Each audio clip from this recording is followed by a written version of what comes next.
Bismillahirrahmanirrahim. Assalamualaikum warahmatullahi wabarakatuh. Alhamdulillahirabbil alamin wassalatu wassalamu ala asyrafil anbiya'i wal mursalin sayyidina wa maulana Muhammadin wa ala alihi wa sahbihi ajmain, amma ba'du. Jamaah sekalian yang kami hormati, di dalam Al-Qur'an Allah Subhanahu wa taala berfirman, wala taqrabuz zina innahu kana fahisyatan wa sa'a sabila. Jangan dekati zina karena ia merupakan perbuatan yang sangat kecil.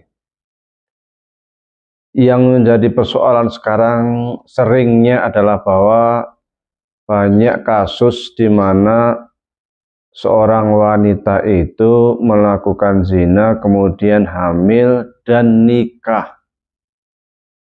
Ini statusnya bagaimana? Menurut mazhab Hambali, ketika wanita sedang hamil itu diharamkan untuk menikah. Baik dia itu hamil karena suaminya meninggal ataupun karena hamil di luar nikah. Namun menurut mazhab Syafi'i, sah seorang hamil di luar nikah untuk kemudian dia itu melangsungkan akad pernikahan. Jadi nikahnya sah.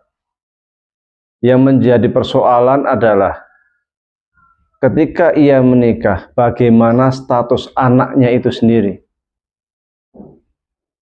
Di mazhab Syafi'i dikatakan memang secara pernikahan nikahnya sah, namun anaknya tidak dapat dinisbatkan kepada ayahnya, sehingga nasabnya terputus. Dia nasabnya ke ibunya. Bahkan lebih ekstrim lagi dikatakan bahwa karena ini tidak dianggap sebagai anak dia, maka bisa saja seorang ayah itu menikahi anaknya sendiri.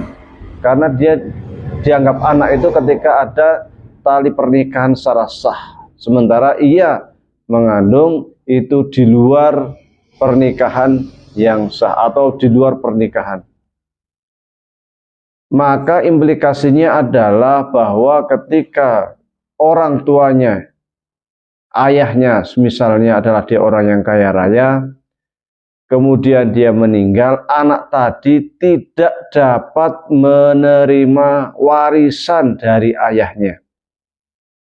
Karena secara nasab dia tidak ke ayah.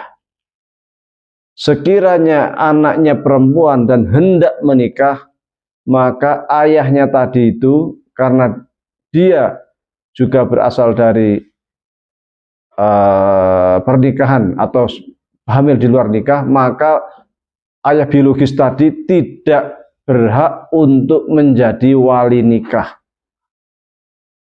Ketika hendak menikah harus diserahkan ke wali hakim atau KUA untuk menjadi walinya.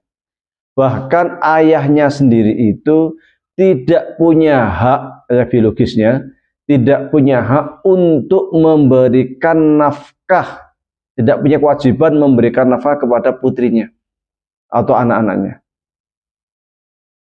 Jadi implikasi dari anak di luar nikah ini sangat besar. Dan orang tuanya ketika ia mempunyai anak, maka ketika membuat akte kelahiran ini yang harus hati-hati. Ketika membuat akte kelahiran tidak diperkenankan anak ini dinasabkan ke ayahnya. Karena ketika nanti di akte kelahiran itu dinasabkan ke ayahnya, implikasinya akan luar biasa. Terkait dengan perwalian tadi, terkait dengan hak waris, terkait dengan hak nafkah, dan lain-lain. Maka harus hati-hati.